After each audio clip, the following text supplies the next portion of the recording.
Welcome back to सुबह की सोच। गर्मी का मौसम आते ही बहुत से लोग खुद को मुसलसल थका हुआ महसूस करते हैं, सुस्त महसूस करते हैं और मामूली काम भी उनको मुश्किल लगने लगते हैं, जिसमें कमज़ोरी महसूस होती है, मूड ख़राब रहता है, तवज्जो बरकरार रखना भी मुश्किल हो जाता है। माहिरीन के मुताबिक शदीद गर्मी, जिसमें पानी की कमी, नींद का मुतासर होना और गैर मुतवाज़न ग़ज़ा इस कम तवानाई की बढ़ती हुई वजूहात हैं।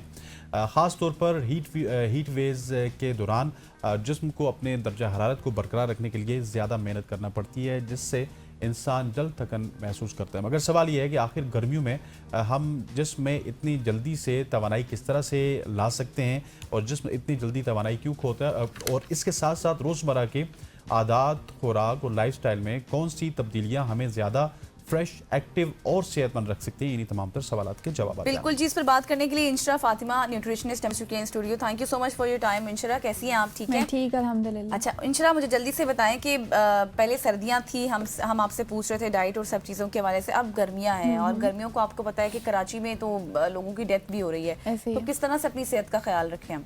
देखिए, हमारे पास नॉर्मली जो लोग होते हैं ना, वो तब तक पानी नहीं पीते जब तक उन्हें लगता है कि हमें प्यास नहीं लगेगी, तो हमें तब तक पानी नहीं पीना चाहिए। हालांकि वो एक बहुत लेट सिग्नल होता है बॉडी की डिहाइड्रेशन का। किसी बात के बाद हसनैन ने पानी पी लिया। यही बात है ना, हम सिग्नल का वेट करते हैं, वो बहुत सिग्नल लेट होता है। तो अच्छा, मेरे ऑफिस में एक सिग्नल मुझे मिल रहा होता है, बेचारा जब भी ऑफिस के सामने से गुजरता है ना, उसको कहते हैं यार पानी पिला दे। वो यही होता है, हमारी बॉडी बहुत पहले डिहाइड्रेट हो चुकी होती है, लेकिन हम पानी नहीं पीते, हम वेट करते हैं कि हमें प्यास लगे। तो वो डिहाइड्रेशन के साथ साथ इलेक्ट्रोलाइट इम्बैलेंस होना शुरू हो जाता है, जिसकी वजह से डिजीनेस होती है, फटीग होती है, हेडेक होता है और लोग फेंट होना शुरू हो जाते हैं। तो पानी का ख्याल रखना बहुत ज़रूरी है। हाइड्रेशन। इसके अलावा गर्मी के सीज़न में हमें किन किन चीज़ों का ख्याल रखना चाहिए? क्योंकि ये जितनी भी चीज़ें मैंने गिनवाई हैं, ये सिर्फ एक पानी की वजह से नहीं होती हैं, और भी बहुत सारी हमारी डाइटरी रूटीन इतनी ज़्यादा ख़राब हो जाती है। और वैसे भी सर्दी में आपका इंटेक ज़्यादा हो जाता है। फूड की बात करें, पानी की बात करें, पानी का इंटेक तो कम होता है, लेकिन फूड का इंटेक ज़्यादा हो जाता है। गर्मी में वो इंटेक मिनिमाइज हो जाता है, उसको किस तरह से हम टैकल कर सकते हैं? वो यही कि आप अपनी जो बैलेंस डाइट है उसको लेकर चलें और बहुत लाइट फूड्स को लें, जिसमें आपका इजीली डाइजेशन हो सके और आपका जो एनर्जी है वो फ़ौरन आपकी बहाल हो सके। जैसे कि हमारा मेटाबॉलिज्म बहुत ज़्यादा हमने उसको वीक किया हुआ होता है अपने लाइफस्टाइल के साथ। बहुत शुगरी आइटम्स लेते हैं, बहुत फ्राइड फूड्स लेते हैं, जिसकी वजह से बहुत देर तक हमें फुलफिल रखता है और हमें जल्दी से उसको डाइजेस्ट करने का भी वो नहीं होता, क्योंकि हैवी फूड्स होते हैं उनको डाइजेशन में भी बहुत टाइम लगता है। और समर्स में एनर्जी हमें क्योंकि ज़्यादा चाहिए होती है, स्वेटिंग ज़्यादा हो रही होती है, इलेक्ट्रोलाइट इम्बैलेंस हो रहा होता है, तो उसके लिए हमें ये इलेक्ट्रोलाइट ज़्यादा लें, जिसमें हमारे पास वाटरमेलन सबसे अच्छा फ्रूट है गर्मियों का। वाटरमेलन लें, उसके बाद योगर्ट है, लस्सी है, इस तरह की चीज़ें लें जिससे आपका इलेक्ट्रोलाइट बैलेंस रहे और आपको एनर्जी रहे और फटीग ना हो। सही, चूँकि आप जिम में होती हैं, वहाँ पे भी आप लोगों को ट्रेन करी होती हैं। मुझे ये बताएं कि अक्सर लोग जब जिम करते हैं तो उसके बाद किस तरह के ड्रिंक्स, किस तरह के फ्रूट, किस तरह का फूड लेना चाहिए?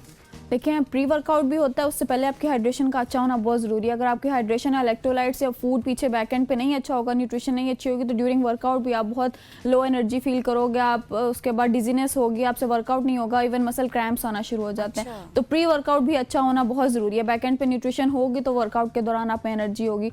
और आफ्टर वर्कआउट आपको प्रोटीन सोर्सेज लेने चाहिए ताकि मसल्स की रिकवरी अच्छी हो, हाइड्रेशन अच्छी हो, इलेक्ट्रोलाइट पूरे हों, ताकि आपकी एनर्जी ओवरऑल बेटर रहे। अच्छा, हमारे यहाँ ये कहा जाता है कि लस्सी का इस्तेमाल ज़्यादा बेहतर है आपकी सॉफ्ट ड्रिंक। तो लस्सी को सॉफ्ट ड्रिंक के ऊपर आप किस तरह से देखती हैं कि उसमें क्या ऐसे इंग्रेडिएंट्स मौजूद होते हैं और लस्सी के इस्तेमाल से हमें क्या कुछ हासिल हो सकता है, जो कि सॉफ्ट ड्रिंक तो वैसे ही हम अपने आप को ठंडा करने के लिए पीते हैं, लेकिन असल में तो उनके बड़े नुकसान होते हैं। ऐसे ही है, सॉफ्ट ड्रिंक का सबसे मेजर इशू ये है कि वो हमें इंस्टेंट एनर्जी देते हैं, हम लेते हैं और हमें इंस्टेंट थोड़े टाइम के लिए बहुत अच्छा फील होता है, ठंडा ठंडा फील होता है, और उसके बाद उससे ज़्यादा हम वीकनेस फील करते हैं थोड़ी देर बाद। लस्सी का ये है कि उसमें इलेक्ट्रोलाइट बहुत अच्छे होते हैं, हम उसमें दही का यूज़ करते हैं, नमक का यूज़ करते हैं, वो सोडियम और कैल्शियम होता है, वो दोनों बहुत अच्छे इलेक्ट्रोलाइट्स हैं जो हमारी बॉडी में जाके हमारे इलेक्ट्रोलाइट बैलेंस करते हैं और एनर्जी प्रोवाइड करते हैं। नींद भी आ जाती है?